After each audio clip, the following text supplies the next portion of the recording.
Nagsalita na si Rian Ramos tungkol sa kontrobersyang kinasasangkutan niya. Aminado ang aktres na hindi madali ang mga pinagdaanan niya nitong mga nakaraang linggo. Gayunman, kumpiyansa raw siya na the truth will set them free. Tumanggi na siyang magbigay pa ng detalye dahil naghihintay pa raw sila ng posibleng ikakaso. Matatanda ang inireklamo ng illegal detention at torture ng dating driver ni Rian, ang aktres at kaibigan niyang si Michelle D. Inihahanda naman na raw ng Napolcom ang sabpina para kay Rian at Michelle. Handa raw silang harapin yan ayon sa kanilang abogado.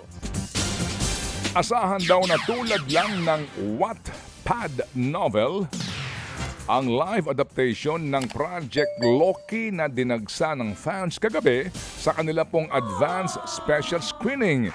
Star-studded po at napuno ng fans at press members ang screening mula sa labas hanggang loob ng sinihan sa isang mall sa Quezon City. Aminadong presyo daw ang mga bidang sina Dylan Minor, Jaida Avanzado at Macro Gallo. Pero kumpiyansa silang magugustuhan ito ng kanilang mga fans. Inilabas po rin ang kagabi ang official trailer nito. Iikot ang kwento sa pagresolba ng mga krimen at ilang pang misteryo na magbabago sa buhay ng mga bidang estudyante. Showing po ang Project Loki simula Sabado sa Viva 1 at Signal Play App. Bakit parang nauuli tayo sa gabi ng lagim? Yun daw. Mystery daw ito. Misteryo kasi. Sige. Ayan. Mga kapatid, na dagdag pa ng shows sa kanilang reunion world tour ang Sex Bomb Girls. Get out! Yan. Get out! Magpe-perform na rin ang grupo sa Saban Theater sa Los Angeles sa May 23. Sakto sa birthday ni Sex Bomb leader Rochelle. Nauna nilang inanunsyo na dadalhin nila ang kanilang Get Out concert sa United Arab Emirates sa March 27 at 28, pati sa California sa Amerika sa May 16.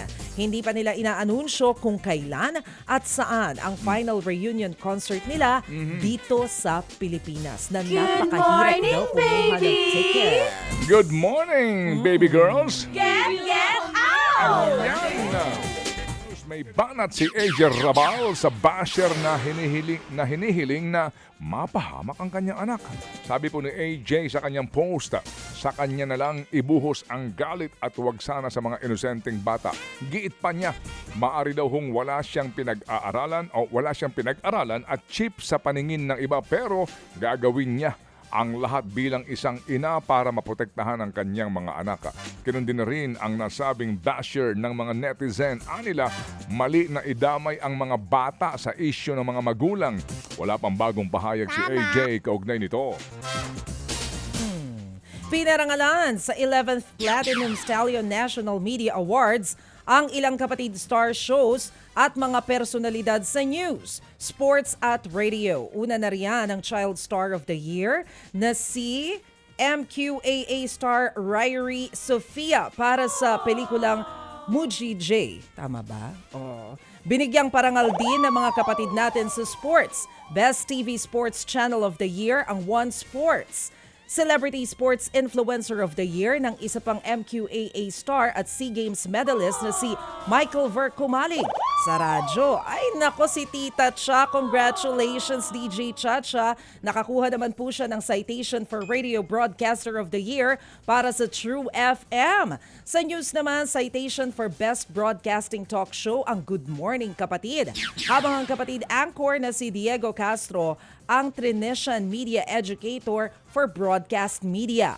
Best Game Show naman ang Singaling, habang Best Variety Show Host ang Juke Boss ng Singaling na si Kay Brosas. Alright. Galing sa boto ng Trinitian community ang mga nagwagi sa Platinum Stallion National Media Awards. Nako, congratulations mga kapatid! At mabuhay!